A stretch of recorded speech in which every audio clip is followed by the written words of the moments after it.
하나님 말씀 요한계시록 22장 20절 21절 읽겠습니다. 요한계시록 22장 20절 21절입니다. 같이 읽겠습니다. 이것들을 증언하신 이가 이르시되 내가 진실로 속히 오리라 하시거늘 아멘. 주 예수여 오시옵소서. 주 예수의 은혜가 모든 자들에게 있을지어다. 아멘. 한 번 더. 이것들을 증언하신 이가 이르시되 내가 진실로 속히 오리라 하시거늘 아멘. 주 예수여 오시옵소서. 주 예수의 은혜가 모든 자들에게 있을지어다. 아멘. 아멘. 오늘 성경의 맨 마지막 구절, 두 구절이죠. 여러분 이걸 잘 하시면 성경을 다 이해하신 겁니다. 오늘 성경을 마스터해 보기로 하겠습니다. 이것들을 증언하신 이가 이르시되 내가 진실로 속히 오리라 하시거늘 아멘. 주 예수여 오시옵소서. 주 예수의 은혜가 모든 자들에게 있을지어다. 아멘. 아멘. 주 예수여 오시옵소서. 이게 우리의 최고의 갈망이죠. 요한계시록을 종말론이라고 하지 말고 주 예수님의 재림론 이렇게 표현하면 훨씬 더 낫겠다. 그렇게 오늘 이번 집회 때 제가 묵었던 가정집에 리더 가장이 그런 얘기 하시더라고요. 와, 전국을 찌르는 얘기입니다. 너무 좋은 표현인데 아주 신학자 되셨습니다. 제가 칭찬을 했어요. 종말론이라고 하지 말고 이건 재림론이다. 그죠? 요한계시록의 맨 마지막이 뭐예요? 내가 속히 오리라. 내가 진실로 속히 오리라. 이게 중요한 메시지죠. 요한계시록의 메시지는 이거예요. 내가 속히 가겠다. 아멘.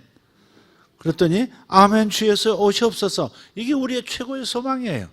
그분이 오셔야 모든 게 끝나니까. 그분이 오셔야 사탄의 영혼이 불못으로 들어가고 영혼이 죄가 지구상에서 그리고 내 안에서 역사할 수가 없으니까. 아멘. 사탄이 사라지면 죄도 사라지고 모든 유혹도 사라지고 그야말로 진정한 자유를 누리게 되는 것이죠. 영원히 격리, 하나님 앞에서 우리를 괴롭히는 모든 것을 영원히 격리하는 것, 그건 예수님 재림 때 이루어질 일이죠.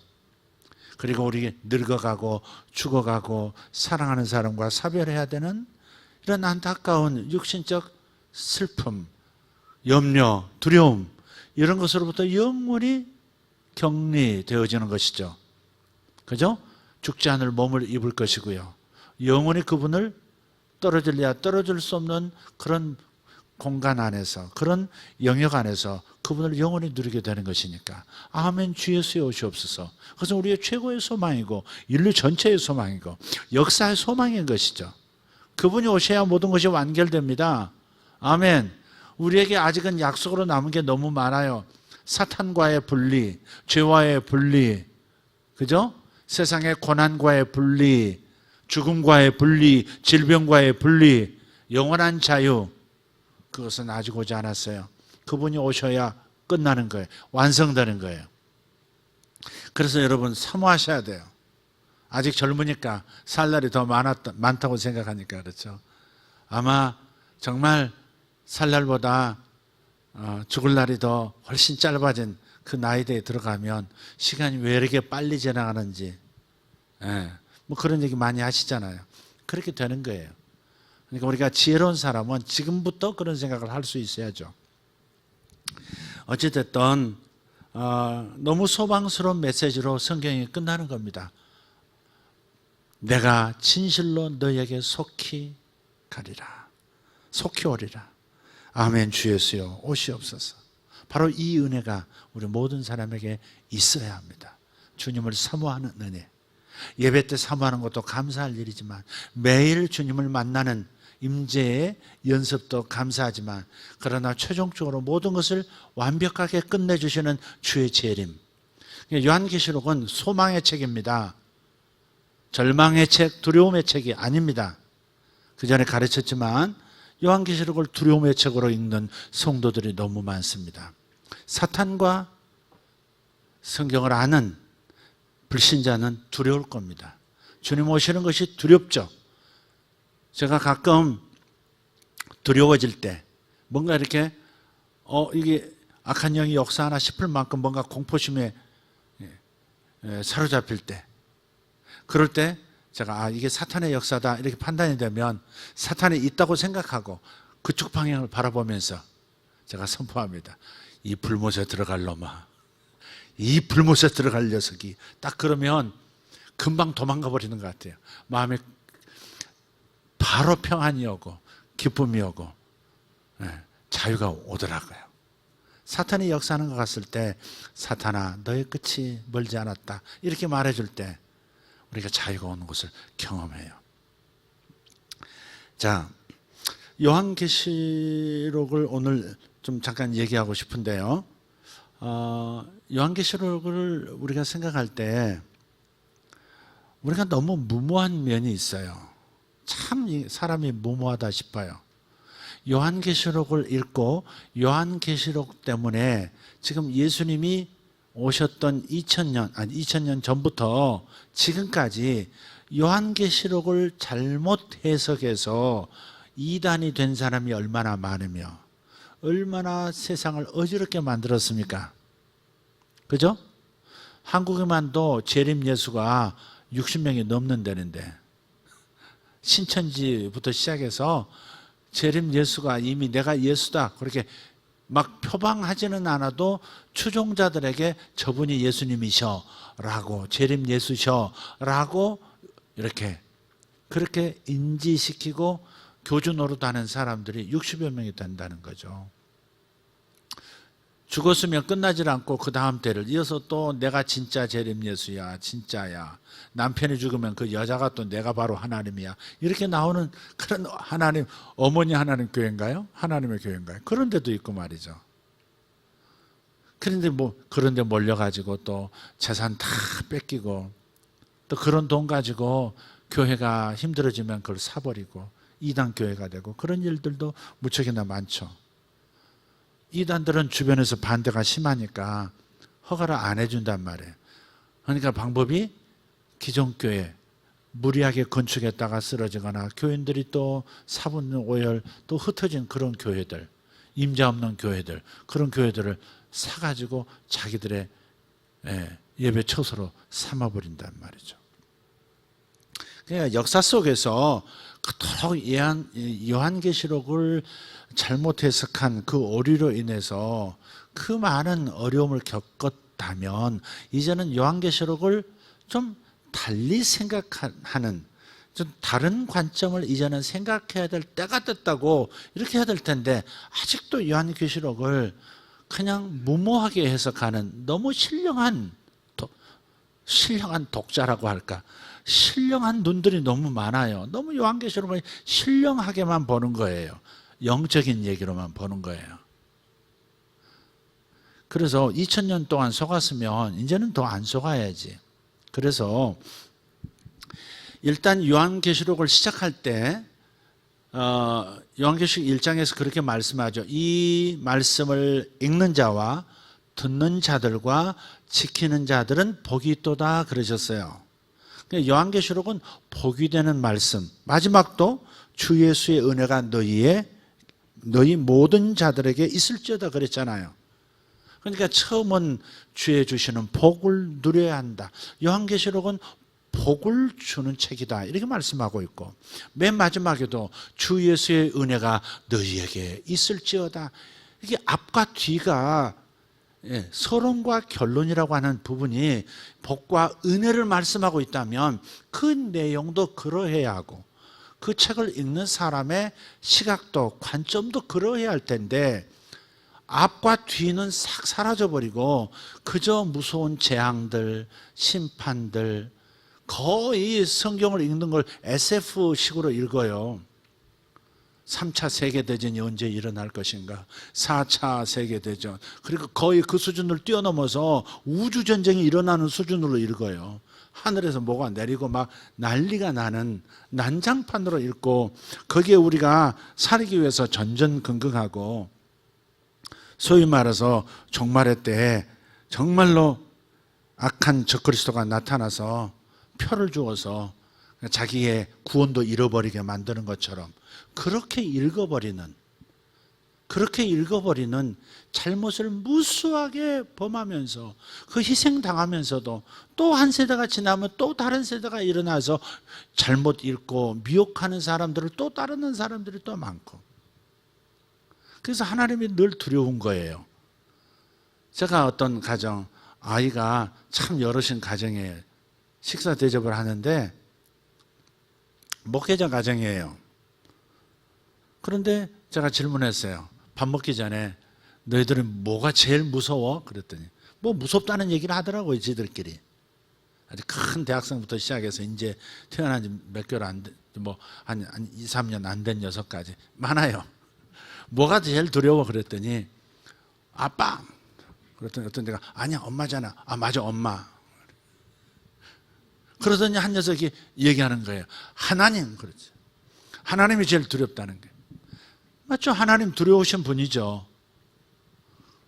그러나 그 하나님이 공포스러운 분이라고 느끼고 있다면 이건 뭔가가 잘못된 거죠. 만약에 그렇다면 하나님은 크신 분이시니까, 위대한 분이시니까 천지를 다 만드셨고 그분의 지혜는 이루 말할 수가 없고 내 생명과 내 미래가 그분 손에 있고 나의 자녀의 미래가 그분에게 있고, 그러니까 하나님은 위대하신, 두려워해야 할 분, 이렇다면 건강하지만, 그러나 공포스러운 분이라면 뭔가가 문제가 있다는 거죠. 열심 있는 교회들, 그냥 남다른 열심 있는 교회를 보면 요한계시록에 굉장히 강조를 많이 두고 있어요. 그리고 흔히 하는 말로 세상을 보면 때가 됐다, 이런 말을 자꾸 해요. 그러나 2000년 동안 때가 이르렀다고 하는 말은 항상 있었어요. 유럽이 흑사병으로 3분의 2가 죽어 넘어질 때, 그때도 요한계시록이 이루어지는 종말의 때, 마지막 종말이 왔다고, 때가 이르렀다고 그랬어요. 6.25가 터졌을 때, 2차 세계대전 거슬러서 1차 세계대전이 터졌을 때, 그때도 요한계시록에 펼쳐졌다고 막 그랬거든요. 항상 미래, 그 미래는 항상 어둡고 그늘지고 두려운 거예요. 그러나 성경은, 요한계시록은 이 책을 읽는 자와 듣는 자들과 지키는 자들은 복이 있다 그랬고, 주 예수의 은혜가 너희에게 있을지어다, 그렇게 마감하라고 있는 매우 아름답고 소망을 주고 그리고 기쁨을 안겨주는 책이에요. 그런데 왜 그렇게 읽혀졌을까? 왜 요한계시록이 그렇게 두려운 책이 되었고, 정말의 두려움 속에서 그 두려움을 벗어나기 위한 몸부림으로써 우리는 요한계시록을 지금 대하고 있는 것일까 하는 거예요. 뭔가가 잘못됐다는 이런 빨간 신호음이 항상 울려왔어요. 저는 왜 요한계시록이 그렇게 일으켜져 왔을까? 누가 이렇게 가르쳤을까 하는 거예요. 처음에 읽는 자와는 단수예요. 그 다음 뭐예요? 듣는 자들은 복수예요. 그리고 지키는 자들도 복수예요. 이것 자체가 그때 당시 예배 형태를 보여주는 거예요. 예배 형태예요. 그러니까 사도 요한이 편지를 써요. 바울이 편지를 써요. 성령의 감동을 받고 오늘날 성경이 된 그 글들을 보내요. 요한계시록의 독자는 누굽니까? 아시아에 있는 7교회, 지금으로 말하면 터키 지역에 있는 7교회, 에베소 교회부터 시작해서 라오디게아 교회까지, 그래서 7개 교회에 보내는, 소아시아에 보내는 그 편지거든요. 그러면은 편지는 하나예요. 오늘날처럼 편지도 복사해서 여럿을 만들어서 이 교회 저 교회 동시에 보낼 수 있으면 좋은데, 요한은 반모라는 섬에서 단 한 편의 글을 소가죽에다가 파피루스에다가 갈대를 엮어서 찍고 붙여서 만든 그 옛날 고대 방식의 종이에다 겨우 써서 한 편지를 보낸 거예요. 이것을 이 교회에서 읽고 저 교회에서 읽고 뭐 돌려가면서 읽는 거예요. 그러다가 이 도시에 있는 교회들이 다 읽으면 다른 도시로 보내서 또 같이 읽도록 하고, 어떤 경우는 필사해서 또 보내기도 하고 그렇게 하는 거예요. 그러니까 원본 있고 복사본 있고 복사본에 복사본이 있고, 오늘날의 이 성경들은 원본은 하나도 없어요. 구약이든 신약이든 다 복사하고 복사하고 복사하고, 복사라고 하니까 저 복사기에다 찍은 게 아니고 필사했다 이 말이죠. 복사본들이에요. 복사본 중에서도 몇십 몇백 개를 몇백 단계를 건넜는지도 모르는 그런 책들도 있어요. 그러니까 원본은 없어요. 그러나 분명한 그 뜻은 다 전해졌죠. 그래서 예배 시간에 읽어주는 거예요. 그 리더가 읽든지 아니면 목소리 크고 좋은 사람이, 스피커가 없는 시대니까 읽어주는 거예요. 그러면 그래서 단순 거예요. 읽는 자와 그다음에 듣는 자들과 그리고 말하는 자나 오늘 들었던 청중이나 다 같이 지키는 자들이죠. 그러면 어떻든 요한계시록은 우리에게 복이 되는 말씀이다. 그런데 왜 이렇게 됐을까? 우선 이런 생각을 좀 해보세요. 요한계시록을 읽다가 이해가 안 되니까 덮어버리는 분도 계시고, 너무 무서우니까 덮어버리는 분도 계시고, 또 이거 요한계시록 잘못 해석하면 실수가 올 것 같다 해서 덮어버리는 분들도 있을 수 있어요. 그렇지만 이 책을 덮어서는 안 돼요. 읽어야 돼요.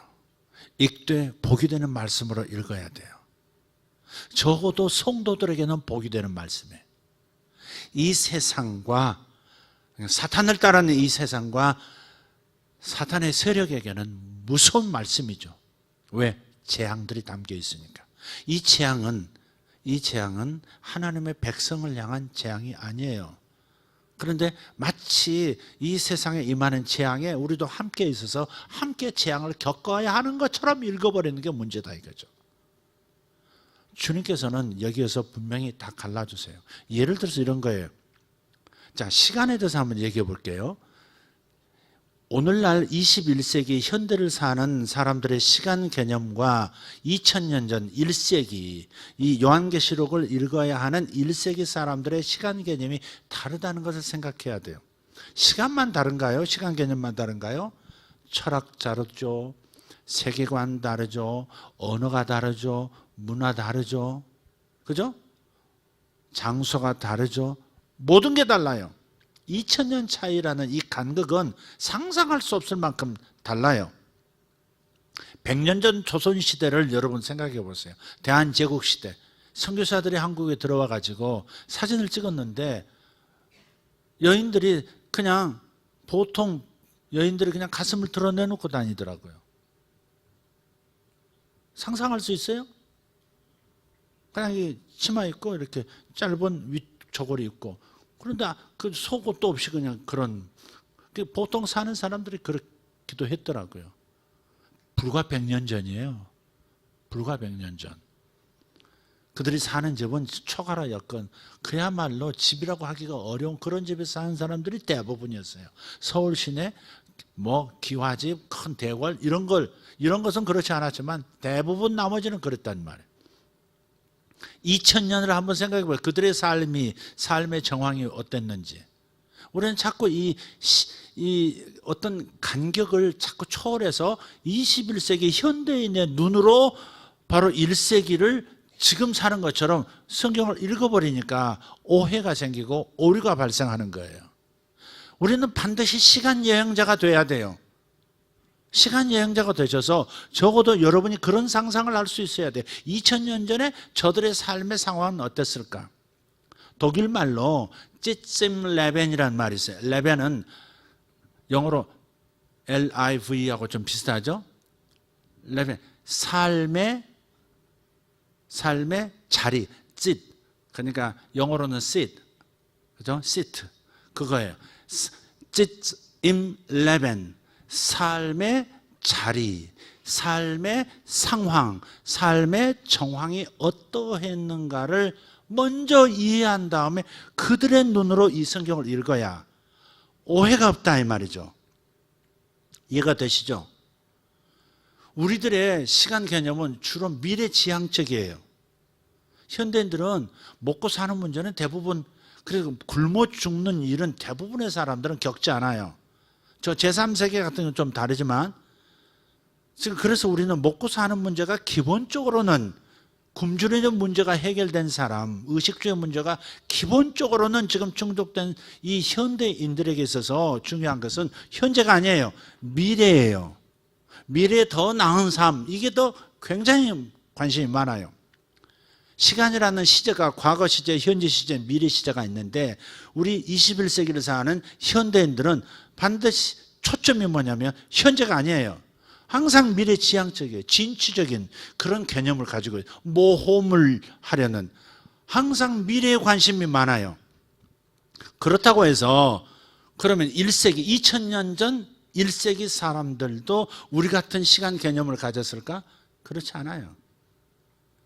저기 지금 하와이에서 사는 분인데요, 오래 사신 분이에요. 그런데 그분이 그런 말을 하는 거예요. 여기서는요, 이따가 할게 그러면요, 신경 끄고 할 일 다 해야 돼요 그러더라고요. 왜? 언제 올지 모른대요. 네, 오후에 갈게 그러면 이따 점심 먹고 그때부터 저녁 사이에 온다는 얘기를 해요. 그러니까 언제 올래나, 시계 보고 언제 올래나, 이거 준비할 수 없다는 거죠. 그냥 할 일 하래. 이따 갈게 그러면 이게 1시간 될 수도 있고 5시간 될 수도 있다는 거죠. 지금 우리가 사는 이 21세기에도 어떤 지역은 그렇다는 거예요. 시간 개념이 언제, 몇 시에. 우리는 항상 그러잖아요.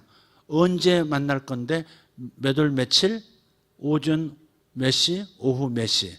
분명하게 시까지 정해야 돼요. 분까지 정해야 합니다. 5분 늦으면 갑니다.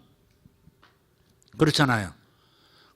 그래서 현대인들의 시간 개념은 항상 미래적이고, 시간이 매우 이렇게 이 분명한 시간을 제시해야 되는데, 여기 지금 말씀하신 것처럼 2000년 전 이 사람들의 시간 개념은요, 내가 진실로 속히 오리라, 그러면 끝. 반드시 이런 일은 일어난다, 이게 그들의 시간 개념이에요. 간다 그랬으면 간다, 이게 중요한 거예요. 언제 몇 시에 가냐, 이게 중요한 게 아니에요. 그런 개념 자체가 없어요. 그래서 성경을 읽어보세요. 뭐라고 나와요? 한밤중에, 혹은 다굴 때에, 그죠? 그 다음에 해질녘에, 해 뜰 때, 이렇게 나와요. 딴 게 없어요. 그게 그들의 시간 개념이에요. 우리들처럼 아주 촘촘하게 짜여진 시간, 이런 개념이 없다 이 말이에요. 내가 올해 안에 갈게 그러면 올해 안에 갈게, 그렇지도 않아. 내가 겨울 안에 가리라 그러면 가을이 올지 여름이 올지 몰라요. 바울도 그렇게 했어요. 내가 겨울 안에 가리라, 뭐 이렇게. 그거예요. 몇 월 며칠이 없어요. 그렇게 갈 수 있는 그런 그 운송 능력도 없고요. 그러니까 우리처럼 시간을 생각하고 이렇게 보면 안 되고, 또 우리 현대인들은 항상 어디에 관심이 있다고요? 미래에 관심이 있다고요. 1세기 사람들은 미래에 관심이 있잖아요. 우리들은 미래에 관심이 있으니까 항상 미래의 어느 시점에 이 요한계시록이 이루어질 것인가, 이거에 관심이 많아요. 그러나 1세기 때는 내가 오리라 그러면 아멘 하고서 끝나요. 언제 오신단 말입니까? 이거 신경 안 써요. 이걸 들여다보지 않아요. 오신다 그랬으면 오신다, 끝. 근데 우리는 이것을, 주님도 그렇게 말씀하지 않으셨고 그 성경도 그렇게 말씀하지 않은데, 몇 년도 어느 때 올 것인가를 계속 유추하면서 요한계시록을 들여다보다가 사고가 자꾸 나는 거예요. 아멘입니까? 네, 오신다 했으면 오실 날이 끝인 거예요. 주님 오시면 우리는 어때요? 행복한 날들이지만 사탄과 사탄을 추종했던 이 세상, 불신 세상은요, 어때요? 엄청난 재앙이죠. 네, 그들을 너희들 고생하고 있지, 지금. 고생하고 있잖아요. 아시아에 있는 7교회가. 아시아에 있는 7교회가 그때 당시에 로마의 통치 아래 있으면서 얼마나 힘든 나날들을 보내요. 하루하루가 어떻게 먹고 살아야 되는지 굉장히 고생하는, 생필품을 겨우 구해가지고 오늘 저녁 자식을 먹이고 내일 하루를 버틸 수 있도록, 내일 저녁까지 다시 버틸 수 있도록 해주는 그것이 아주 중요한 거예요. 그 성경에 보면은 한 데나리온을 주었다 그러잖아요. 포도원에 와서 일하라 한 사람들 보면 한 데나리온씩 주었다 그랬어요. 한 데나리온은 정상적으로 건강한 남자가 하루 제대로 받는 임금삭시 한 데나리온, 한 데나리온. 그러면 1년이면 그 한 데나리온이 하루 가족을 부양할 수 있는, 정상적인 가정에 하루 때거리 해결할 수 있는 액수란 말이에요. 그러면 1년을 살려면 365 데나리온이 있어야 돼요. 그러나 그때 형편은 365 데나리온을 벌기가 힘들고 1년에 토탈해서 200 데나리온이면 그나마 굶어 죽지 않고 버려둘 수 있는 돈이에요. 그때 경제 상황이 그랬단 말이에요. 그런 상황 속에서 계속해서 황제 숭배하라 그러지. 주님만 예배해야 되는데, 주님만 섬겨야 되는데 황제를 예배하라 그러지. 황제 신상 앞에서 절하라 그러지. 그 황제 신상이라든지 아니면 아테네, 아폴로, 제우스 신전에 바쳐진 제물, 그런 것 같이 동참해서 먹고 마시지 않으면 거기서 장사하고 사업하려는 사람들이 그리스도인으로서 절대 못할 일이잖아요. 우상숭배는 못할 일이니까. 만약에 그런 것들이 발각되고 그리스도인으로서 우상에게 황제를 숭배하는 이 대열에 참여하지 않으면 조합에서 쫓겨나고, 그 길드에서 쫓겨나면 사업할, 장사할 그런 모든 기반이 다 사라지는 거예요. 그런 경제적인 압박. 그래서 성경에 표를 받지 않으면 매매를 못한다 그러잖아요. 1세기 때 있었던 일이에요. 그게 황제 숭배를, 우상에게 절하지 아니하면 그 조합에서 인정을 안 하는 거예요. 너 여기서 이 도시에서 벌어먹고 살 수 없어. 적어도 여기서 장사는 못해, 사업 못해. 그리고 축출당하는 거예요. 물건을 살 수도 없고 팔 수도 없는 거예요. 그래서 매매에 동참한 이 표에 거기서 제시하는, 요구하는 그것을, 그 티켓을 따지 않으면 절대 장사, 사업, 꿈도 못 꿀 일입니다. 그래서 그리스도인들이 굉장히 경제적으로, 정치적으로 압박을 많이 받았던 때예요. 그러나 또 한번 생각해 보세요. 여러분, 재미있는 주제가 아닐 수 있는데 그래도 중요한 주제니까 한번 좀 잘 따라와 보시길 바랍니다. 시간에 있어서 우리는 미래지향적이라면, 미래가 더 중요하다면 그 1세기 때는 어땠을까요? 하루 벌어 하루 먹을 수 있느냐 없느냐의 문제거든요. 그러다 보니까 뭐가 중요해요? 시제에 있어서 현재가 중요한 거예요. 미래 생각할 여지가 없어요. 오늘 내가 일할 수 있느냐, 오늘 누구가 나를 고용해서 하루 일당을 주느냐 안 주느냐, 이게 보통 사람들의 삶의 모습이에요. 미래에 어떤 집을 짓고 뭐 이런 생각은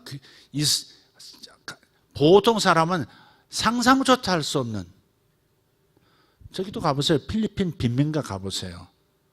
미래에 뭘 하고 무슨 공부하고 무슨 대학을 나와서 무슨 직장을 가지고 내가 어떤 집을 짓고 어떻게 살겠다, 그 꿈을 꾸기도 그 상상도 할 수 없는 밑바닥 인생들이 아주 많습니다. 방글라데시 같은 데 가보신 분 아실 거예요. 제일 행복하다잖아요. 왜 행복할까? 그렇게 찢어지게 가난한데 그 더러운 물을 마셔가면서, 그 더러운 곳에서 살면서, 그러면서도 행복하다고 하는 저들 상상을 못하는 거예요. 잘 산다는 게 뭔지를. 비교 자체가 불가한 영역이 굉장히 많았거든요. 요새는 좀 다르겠습니다만은 그러니 행복한 거예요. 1세기 2000년 전은 더더욱 어떻겠냐고. 이 21세기에도 그렇게 사는 사람들은 미래를 그다지 중요하게 생각하지 않고 오늘 사는 현재가 중요하다고. 그 2000년 전은 얼마나 현재, 오늘이 중요했겠어요. 그래서 주님 가르쳐 보세요. 마태복음 6장 11절을 보면 주기도문이 나오죠. 기도가 뭐예요? 사람을, 자신을 위한 기도가 뭐예요? 오늘 일용할 양식을 주옵시며. 그거 기도하라잖아. 내 미래를 위해서 기도하라 그러지 않아요. 오늘 먹을 수 있는 양식 달라고 아침부터 기도하라. 그러면 하나님께서 연결해서 내가 먹을 수 있도록, 돈을 벌 수 있도록, 한 데나리온 받을 수 있도록 도와주마, 그 얘기 아니에요. 그걸 우리 시각으로 오늘 일용할 양식, 우리는 오늘 일용할 양, 우리가 말하는 오늘은요, 앞으로 한 10년까지 포함해서 10년 양식을 어떻게 할 건가? 이거 이렇게 바꿔야 될걸요? 1년 뒤, 그게 오늘이라고, 주기도문을 바꾼다면. 그러나 진짜 그들은 오늘 먹을 양식이 있기를 기도했어야 했다고요. 광야에서 오늘 양식이 내려올려나, 그거 생각하듯이 2000년도 마찬가지, 2000년 전도 마찬가지. 그래서 마태복음 그 6장 34절에 가서 보면 뭐라고, 내일 일을 염려하지 말라. 내일 일은 내일 자체가 염려하게 놔두고, 하루 마음고생, 하루 육신고생, 오늘로 족하다. 내일까지 미리 끓여다가 내일 먹을 수 있을까 없을까, 그런 걱정을 왜 하니? 너희들 기도는 오늘 먹을 수 있는 거, 오늘 자식을 굶기지 않을 수 있는 거, 이거 기도해야 해. 그런 거잖아요. 그러니까 2000년 전 그 시대적인 상황에서 시간 개념이라는 것은 미래가 아니에요. 현재라고요, 현재. 그렇다면 그런 그 시간 개념을 가지고 요한계시록을 사도 요한이 지금 보내준 그 요한계시록을 읽고 듣고 하는 사람들이 어떻게 요한계시록을 들었겠어요? 어떻게 읽었겠어요? 미래? 2500년 후? 2018년 후를 그들이 생각하면서 그걸 들었으면 무슨 은혜가 있어요? 당장 오늘을 걱정해야 되는 사람, 오늘 이 사업장에서 쫓겨나지 않고 오늘 한 데나리온을 벌어야 되고, 오늘 황제 군대에게 쫓기지 않아야 되고, 오늘 죽지 않아야 되는 그 상황에서 2000 몇백 년 뒤에 일어날 그 종말에 관해서 하나님이 주셨는데, 그걸 1세기 교인들이 그걸 보고 은혜를 받아요? 그걸 보고 은혜가 됐겠어요? 그것이 복이 됐겠어요? 상식적으로 한번 생각해 보라고요. 왜 우리는 자꾸 너무 신령해져 가지고 시간을 초월해서 우리식으로, 우리 시간 개념으로, 우리 문화 개념으로, 우리의 가치 시스템 시각으로 2000년 전에 이 고달픈 삶을 사는, 하루를 겨우겨우 사는 사람들, 목숨 위협받는 이 사람들을 향해서 쓴 글을 읽으려고 하느냐, 이 말이죠. 그러니 자꾸 오류가 나오는 거지. 이해가 되세요? 그러니 자꾸 엉뚱하게 읽는 것이죠. 그러면서도 아직도 언제 올지 모르는, 2000년 동안 그리스도인들이 계속 그렇게 조금 위험한 일이 생기고 지진이 일어나고 조금 하늘의 기운이 이상하고, 기후가 이상하면 종말이 왔다 이러면서 요한계시록으로 다시 읽고 다시 읽고. 그게 아니잖아요. 주님께서는 그래서 아예 말씀하셨어요. 마가복음 13장 한번 볼까요? 마가복음 13장. 마가복음 13장 32절이에요.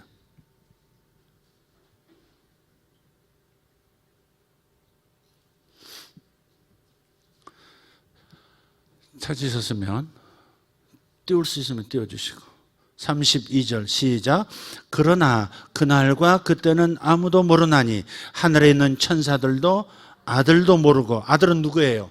예수님이에요. 육신으로 오신 예수님도 모르고. 누구만 아신다? 아버지 하나님만 아세요. 그러나 그날과 그때는 아무도 모르나니, 하늘에 있는 그 어떤 천사장들도 몰라. 천사장들도 몰라. 예수님조차도 몰라. 누가 알아요? 하나님 아버지만 아시느니라. 그러나 그렇기 때문에 주의하라, 깨어있으라. 그때가 언제인지 알지 못함이라. 이 말도 무슨 말이에요? 미래에 집중하지 말고 지금 집중하라는 얘기죠. 1세기 때 시간에 대한 저들의 사고방식을 생각해 보면 당연한 말이에요. 지금 깨어있으라는 거죠. 중요한 것은 반드시 속히 오리라. 반드시 너희에게 진실로 속히 오리라. 그러니까 오늘 올지 내일 올지 모르지만 오늘이 중요한 그 사람들에게 있어서, 그러면 반드시 오신다는 거, 그거는 시간 개념으로서 분명한 거니까 오신다. 그러니 깨어있자. 깨어서 예배하고, 깨어서 기도하고, 깨어서 주님을 기다리자. 깨어서 바르게 살자. 오늘 현재 내가 잘 살지 못하면 주님 오셔서 부끄러워진다. 구원은 받지만 부끄러운 구원이 될 거니까 깨어서 계속해서 주님을 사랑하고 주님 안에서 주님의 뜻을 위해서 주님의 뜻을 이루어가면서 살겠다. 이것이 중요하다. 그런 거예요. 그런데 주님도 모르신다고 했던 그것을 사람들은 몇 년도까지 따지는 사람들이 있어요.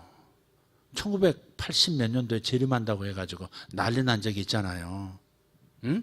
전 세계 매스컴들이 다 와가지고 그 재림 날짜 그 12시 24시 그 기다리면서 다 방영하고 그랬단 말이에요. 그리고 불발됐잖아요. 그런데도 지금도 그러는 사람들, 시한부 종말론자들 있잖아요. 지금도 있습니다. 그런데 또 이제 몇 번 겪다 보니까 이제 말을 이렇게, 우리가 정확한 날짜는 모르지만 그 비슷한 시기를 알 수 있지 않겠냐. 요한계시록에서 그것을 알려줄 것이다. 근데 그 자체가 지금 잘못됐다 이 말이에요. 미래지향적인 그런 시간 개념, 그 시스템 안에 살지 않는 사람들, 그 사람들에게 쓴 이 요한계시록을 왜 21세기 개념으로 자꾸 미래지향적으로 그런 개념으로 성경을 읽느냐 이 말이죠. 그들은 그런 개념이 없었어요. 지금 오늘이라고 하는 바로 자기들이 살고 있는 그 시대에 겪고 있는 고통, 사탄의 역사, 적그리스도의 역사, 거짓 선지자들이 우리 신앙을 미혹하는 이 시대 속에서 우리가 오늘 어떻게 깨어서 반드시 오리라 하신 주님을 배울 거냐, 거기에 초점이 있었기 때문에 저들은 요한계시록을 우리처럼 읽지 않고 다르게 읽었다 이 말이죠. 지금 자신이 살고 있는 현세의 얘기로 다 읽은 거예요. 적그리스도 그러면 네로였을 수도 있고요, 도미티안 황제일 수도 있었어요. 이해가 되세요? 매매하지 못하도록, 표를 받지 않으면 매매도 경제 활동 못하도록 한 그 사람들은 황제를 중심으로 해서 이 상권을 잡고 있는 불신자, 그래서 이것은 아폴로도 섬겨야 되고 제우스도 섬겨야 되고 헤라 여신에게 드려야 되는 그런 우상 숭배자, 그런 클럽 속에서 거기서 사업도 하고 장사도 하려는 사람들, 거기서 뭔가 물건을 사고 물건을 보내고 할 이 상황 속에서 저들에게 인정받지 못, 저들이 지금 만들어 놓은 표를 받지 못하면 여기서 장사 못하기 때문에, 이 표가 없으면 그때 당시에 살아남을 수가 없기 때문에 표를 받아서는 안 되는 거였거든요. 2000년 뒤에 일어날 적그리스도의 표, 그것 신경 쓰고 그것 때문에 이 사람들이 은혜를 받아요? 아니에요. 그들이 그때 당시 두려웠고 힘들게 만드는 짐승의 세력, 즉 적그리스도의 세력은 그때 당시 로마 치하에서, 특히 그리스도인이라면 유대인들의 횡포 속에서, 전통 유대인들, 바리새인들의 횡포 속에서 그리스도인들은 이단으로 취급받는 그 상황 속에서 자신들이 어떻게 신앙을 유지하고 살아갈 것이고 자식들을 길러낼 것인가에 대한 고민이 큰 사람들, 주님이 오시면 재앙들을 통해서 이 나쁜 시스템, 이 악한 세상 시스템, 적그리스도의 시스템을 주님께서 파쇄하시고 그리고 우리를 자유롭게 만들어 주실 것이다. 그렇게 요한계시록을 읽었다 하는 겁니다. 그래서 우리가 일단 1차 청중인 1세기 그리스도인의 관점을 우리가 회복하지 않으면, 그러면 틀림없이 잘못 해석해요. 미래적으로 해석하면 틀림없이 잘못 해석해요. 그래서 예를 하나 들어볼게요.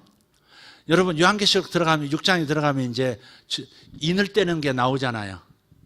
6장에 나오나요? 인을 떼는 게 나오잖아요. 7 인을 때 그 두루마리가 있어. 두루마리가 예수님 그 어떤 천사에서 나타났어요.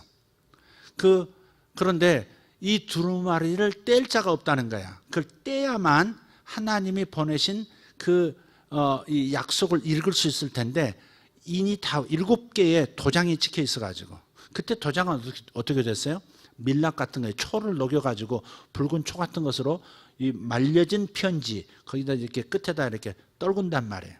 하나만 떨구는 게 아니고 7개를 떨구어 가지고 그런 것을 이제 천상에서 이제 봤단 말이에요, 요한이.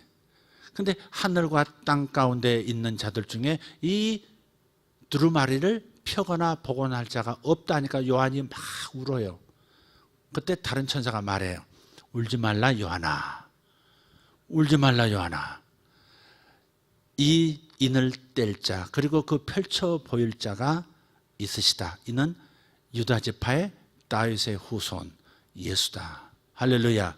그래서 어린 양의 손에서 어린 양의 인을 하나 떼요. 근데 인을 뗄 때, 인을 뗀다고 했을 때 첫 번째 뭐가 나오죠?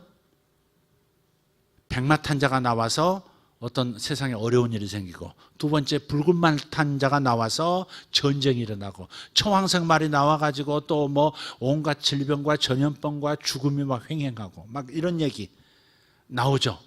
7개 뗄 때마다 그랬어요. 자, 그런데 여러분 요한계시록은 성도에게 복이 되는 말씀이에요? 재앙이 되는 말씀이에요? 복이 되는 말씀이에요. 복이 되는 말씀이에요. 그러니까 그걸 봐야만 하나님이 1세기 교인들에게 주시고자 하는 그 복의 내용이 나타나.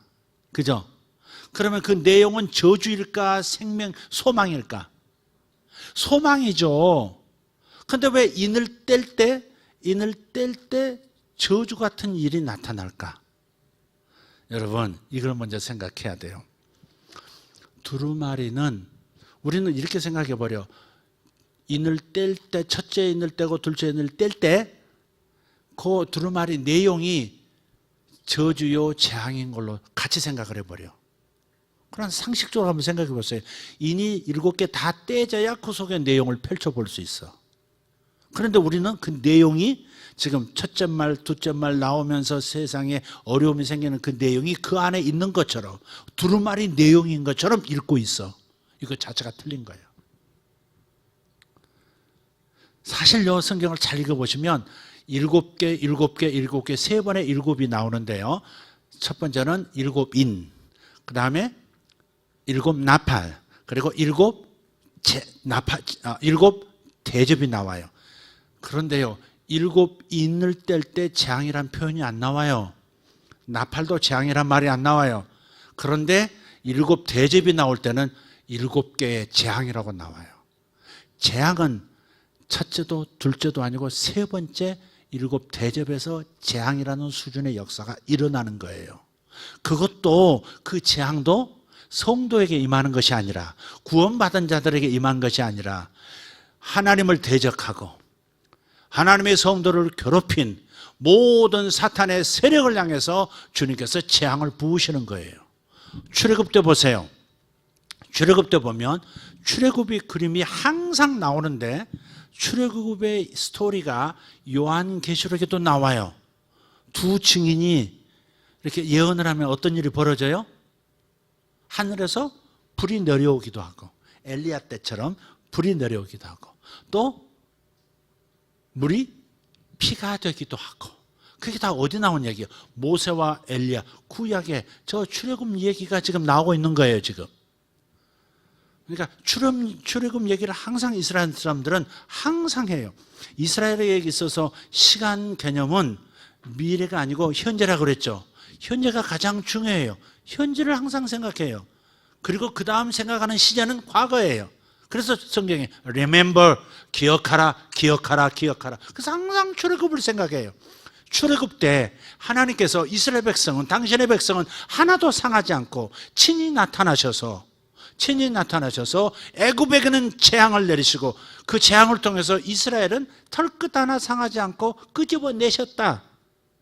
그래서 출애굽을 항상 얘기하는 거예요, 이스라엘 사람들은. 그리고 요한계시록에서도 출애굽을 배경으로 해서 메시지를 하고 있는 거예요. 출애굽을 보아라. 이스라엘 백성은 하나도 다치지 않았다. 한 사람도 죽지 않았다. 그들의 재산은 오히려 불어났다. 이게 출애굽의 메시지 아니에요. 요한계시록도 마찬가지예요. 왜 복이 있다 그러셨을까? 왜 은혜가 너희들에게 넘치기를 원한다 그러셨을까? 바로 그거예요.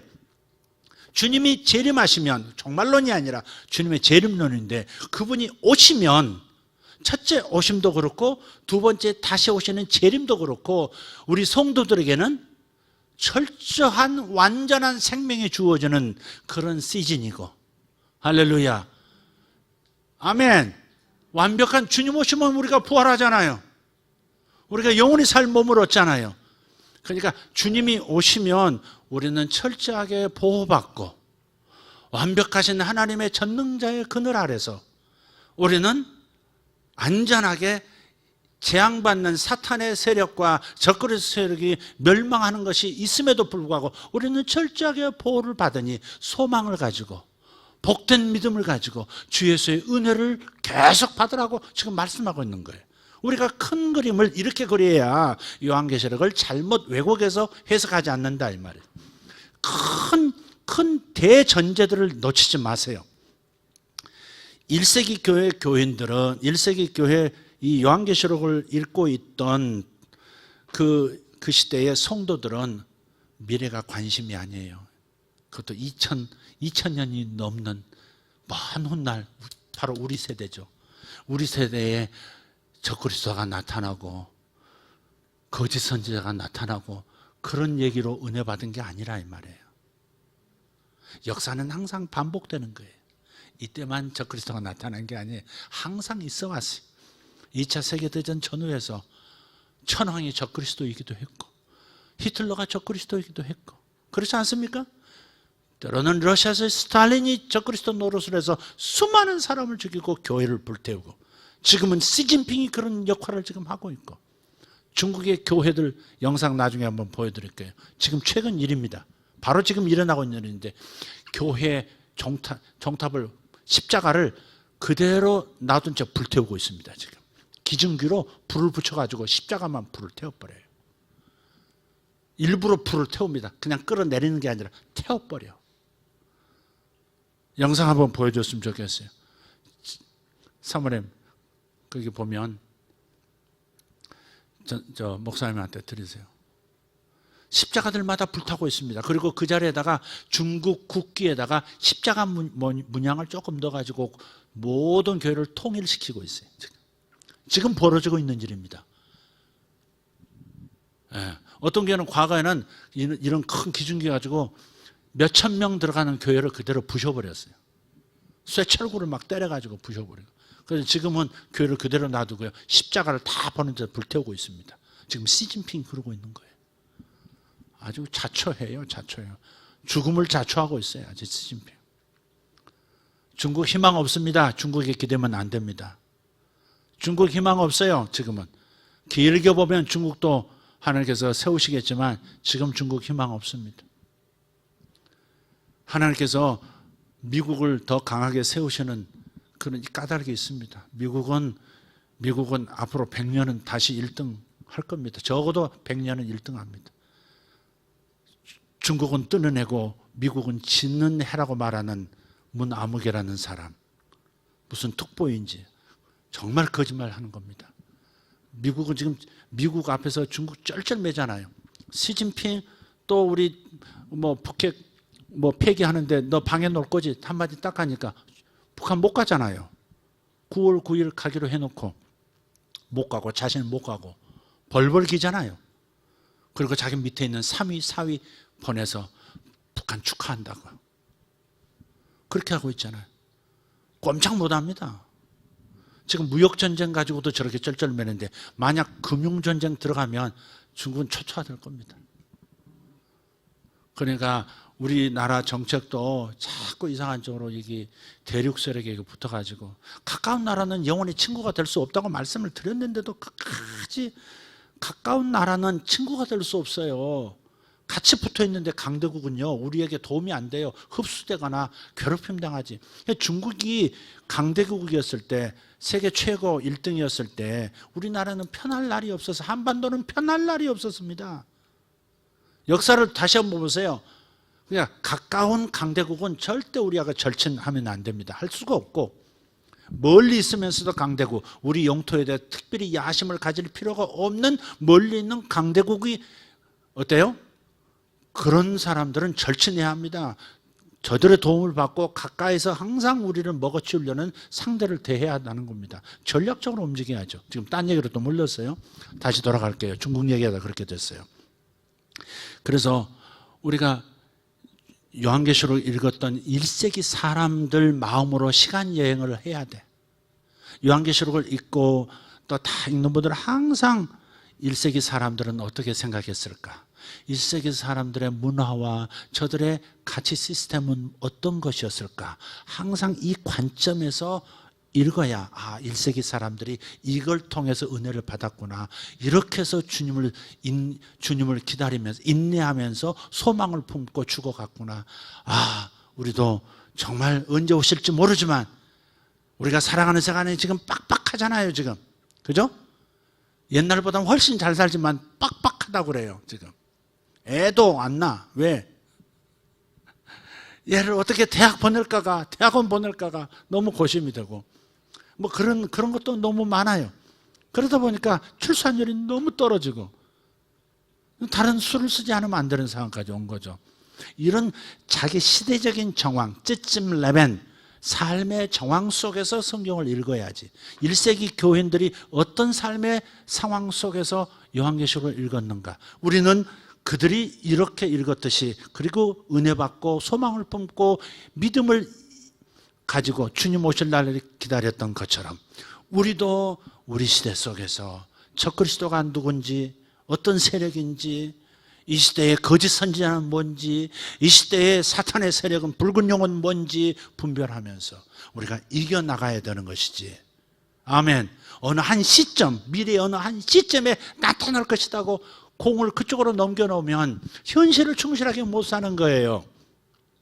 미래의 어느 시점이라고 놓지 마세요. 지금도 사탄은 역사하고 있고, 즉 성경에 나오는 붉은 용이 역사하고 있고, 지금도 짐승, 열불 가진 짐승, 적그리스도가 역사하고 있는데, 그 사탄의 종노릇하는 실제 정치적인, 경제적인 적그리스도의 세력은 어떤 모습으로 나타나는가를 우리가 예의주시하고, 이해가 되시죠? 우리의 신앙을 어떻게 무너뜨리는지, 거짓 선지자의 가르침은 무엇인지 분별하면서, 그러면서 아멘 주 예수여 오시옵소서, 반드시 내가 진실로 너에게 속교를 하셨으니까 우리는 그 말씀을 믿고, 주님 오시면 끝난다, 주님 오시면 이 적그리스도의 세력이 끝난다, 주님 오시면 이 이단의 세력이 끝난다, 주님 오시면 이 사회주의 공산주의 세력이 끝난다, 항상 이런 생각하면서 깨어서 기도하고, 이 시대의 적그리스도의 세력이 무너지도록, 이 시대의 붉은 용의 정체가 드러나도록, 이 시대의 거짓 선자의 메시지가 만천하에 드러나고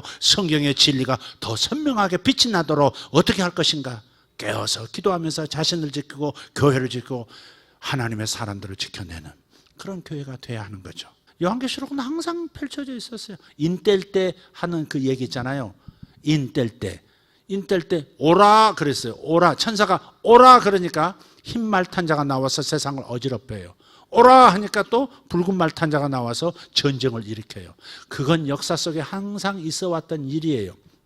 그러니까 인을 뗄 때 역사를 다시 한번 회고하는 거예요. 어린 양이신 예수가 이제 이 적그리스도의 세력, 이 세상을 어지럽게 만들고 전쟁으로, 전염병으로 괴롭히고 있는 이 세상의 이 모든 잘못된 것을 두루마리가 펼쳐지는 순간 주님께서 어떻게 하시겠다는 약속이 선포될 텐데, 그래서 여지껏 있어 왔던 일이 회고되는 거예요.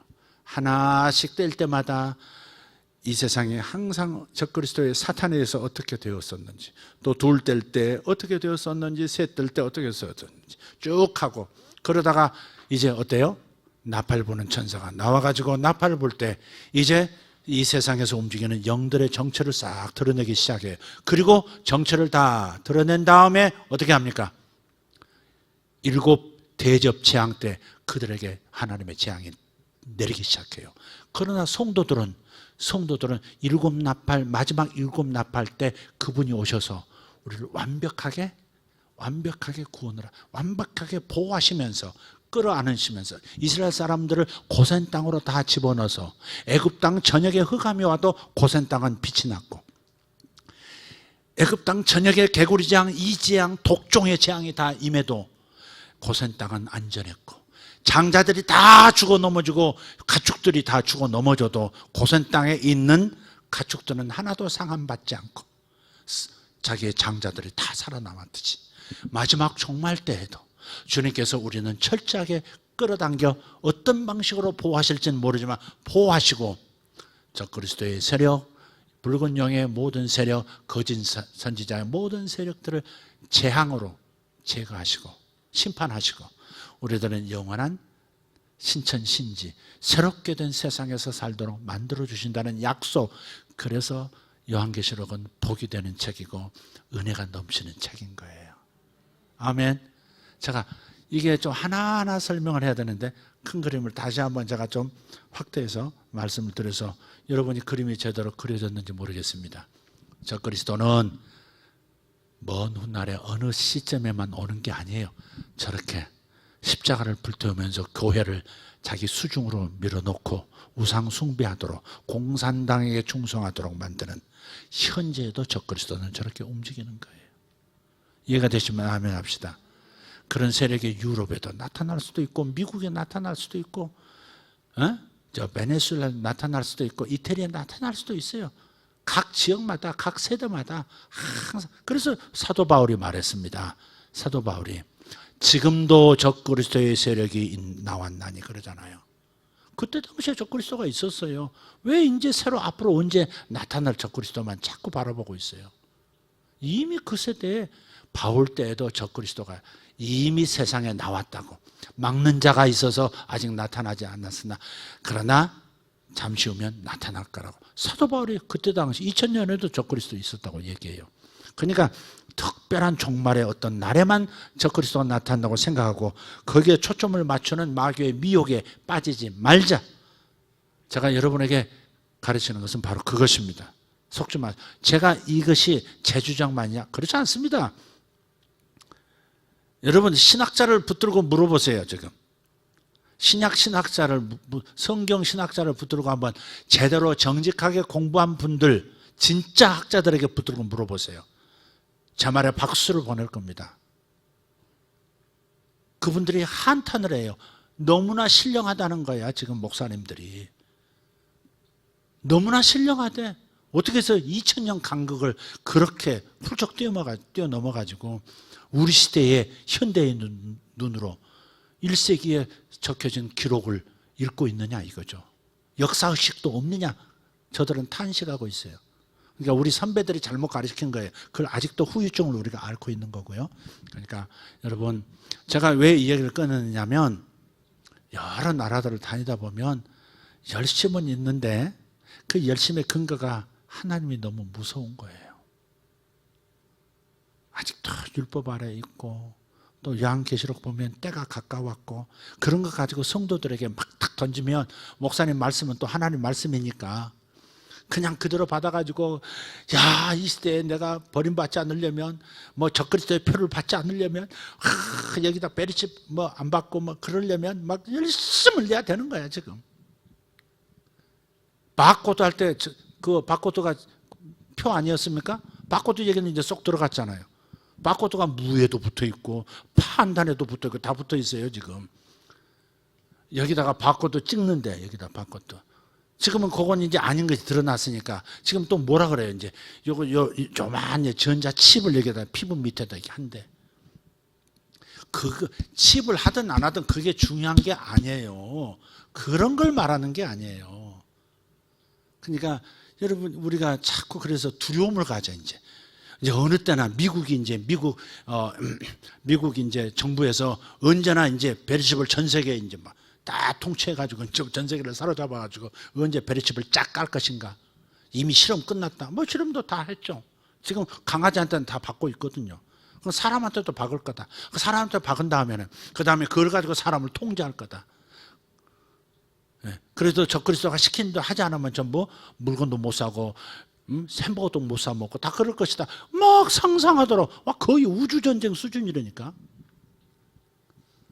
그 이야기의 핵심이 무엇인지 주님 오시면 어떤 형태로 나타나든지 간에 무조건 박살난다. 출애굽 때 받지 않냐. 백성들을 자유케 놔주지 않는 애굽은 작살났다. 그러지 않느냐. 그러면 마지막 때에 뭐 나타난 게 있다 치자. 그러면 그때도 역시 내가 재앙을 7대접의 재앙을 내려서 싹 쓸어버릴 것이고 우리들은 철저하게 보호하고 신천신지 새하늘 새 땅으로 들여서 살게 할 것이다. 그 약속을 반복해서 하고 계시는 거예요. 그러니까 언젠지 찾지 말아라. 2030년도는 베리칩이 다 퍼져가지고 그때는 전부 이제는 이제 종말이 가까웠다. 뭐 그런 식으로 자꾸 유혹하지 말아라 하는 겁니다. 너무 그런 일이 많습니다. 너무 그런 일은 열심히 있는데 열심히 하나님의 사랑으로 인한 열심이 아니라 두려움으로 인한 열심. 내가 제일 싫어하는 게 그거거든요. 성도를 학대하는 거. 나도 혹시 그런지 모르겠어요. 우리 교회에서 제일 나한테 학대받는 사람이 있다면 이근재 목사님일 거예요. 왜 이건 아직 미리 눈치채지 못하고 이걸 준비하지 못했느냐? 왜 마이크가 왜 이러느냐? 왜 항상 지적을 하니까 아마 가장 학대를 받는 분은 저분일 거예요. 근데 성도들을 성경 말씀을 가지고 학대하는 건 너무너무 싫어요. 두려워서 하나님을 열심히 섬기게 만드는 거, 영혼을 학대하는 거지 그건. 하나님은 사랑이신데, 하나님은 사랑이신데 사랑에 감동해서 자발적 순종, 그걸 주님이 기뻐하지. 한번 생각해 보라고요. 아버지, 내가 우리 두 아들이 학자금 끊어버릴까 봐 대학 학비 안 대주고 들어와 올라와 내려와 이럴까 봐 그래서 나한테 잘하고 전화도 하고, 그처럼 불행한 게 어디 있어요? 그처럼 불행한 관계가 어디 있냐고요. 아버지의 어머니의 사랑이 어쩜 그렇게 추하게 되냐고요. 하나님도 당신께서 몸으로 십자가에서 대신 벌은 내가 다 지고 가마, 아버지한테 너희들은 복이나 받아라, 이렇게 하고 십자가에서 돌아가셨는데 하지만 죄만 찾아내고 또 조지시고 막 그러는 것처럼 해서 주님이 나를 다시 버리실지도 모르는 두려움 속에서 주님을 섬기게 만드는 거, 그 주님이 기쁘게 받으실까요? 주님이 자기를 버릴까 봐 더 열심을 내는 거, 생명책에서 이름이 지워질까 봐 열심 내고 있는 그 모습을 주님이 기뻐 보실까요? 아니면 작은 감동이라도, 하나님이 나를 이렇게 사랑하셨지, 옛날에 나를 이렇게 사랑하셨고 지금도 사랑하실 거야, 그 깨달음 속에서 하나님을 순종하는 게 주님의 마음을 기쁘게 할까요? 여러분, 대전제를 놓치고 작은 거에 잘못 들어가면 우리는 성경을 오해하고 신앙생활도 비틀어지는 겁니다. 기도하겠습니다. 하나님 감사합니다. 오늘 나눴던 말씀이 저들에게 괴로움이 되지 않기를 원합니다. 하나님의 사랑의 말씀, 요한계시록까지, 창세기부터 요한계시록까지 하나님의 사랑의 편지인데 어쩔 수 없이 저주도 하고 징계도 했어야만 했었던 구약의 이야기를 아버지 신약의 이야기로 잘못 해석해서 듣지 않도록, 아니 구약의 얘기를 그대로 받지 않고 신약의 십자가의 은혜로 재해석해서 들을 수 있어야 하듯이 요한계시록의 말씀도 하나님 주의 사랑의 편지라고 하는 주님의 자신감 있으신 주님의 약속의 말씀으로 요한계시록을 읽을 수 있도록 눈을 열어 주시옵소서. 사랑의 편지, 적들에게는 재앙의 편지, 우리들에게는 생명의 약속, 사탄의 세력들에게는 저주의 이야기로 아버지 하나님, 이 요한계시록을 다시 한번 안경을 벗고, 색깔 있는 안경을 벗고 투명한 안경으로 자세히 볼 수 있도록 은혜를 내려 주시옵소서. 이 시간 다 같이 일어나셔서 기도하십시다. 주님의 사랑의 말씀을 오해하지 않게 도와주시옵소서. 주님, 우리가 거룩한 아버지 하나님 시간 여행자가 되어서 1세기 때 청중들과 나란히 앉아서 그 말씀을 들을 수 있게 도와주시옵소서. 내가 곧 갈 테니까 인내하고 기다리라고, 내가 곧 가서 너희들의 적들을 제거할 테니 너희들의 믿음을 가지고 인내하라고, 소망을 가지고 기다리라고 주신 이 귀한 요한계시록의 말씀, 오늘도 우리에게 귀한 말씀인 줄 믿습니다. 아버지 하나님, 하나님의 말씀을 바로 읽게 도와주시고 바로 해석하게 도와주시고, 하나님의 모든 교회, 아버지 하나님 디아스포라 코리안 처치들에게 아버지 하나님 다시 한번 역사해 주셔서 성경을 사랑의 이야기로 읽을 수 있도록 도와주시옵소서. 아버지 하나님, 지도자들에게 눈을 열어주시고 성경을 바로 해석할 수 있는 능력을 주시옵소서. 아버지, 우리와 우리의 자녀들이 요한계시록을 읽으면서 다시 오실 주님을 바라보면서 죄된 세상을 이겨내게 도와주시옵소서. 주님 감사합니다. 주여, 주여, 주여, 감사합니다. 영원하신 우리 하나님 찬송합니다. 할렐루야, 할렐루야. 우리 아버지여 감사합니다. 우리 아버지여 감사합니다. 영원하신 우리 하나님 찬송합니다. 아버지여 도와주시옵소서. 우리의 눈이 밝게 떠지게 도와주시옵소서. 아버지 하나님, 이 땅에 하나님의 말씀에 대하여 바르게 해석하는 교사들이 많이 나타나게 하여 주옵소서. 아버지 하나님, 역사해 주셔서 성도들이 두려워 떨며 하나님을 섬기지 않도록, 주님을 사랑하며 주님을 섬길 수 있도록 도와주시옵소서. 주님 감사합니다. 할렐루야, 할렐루야.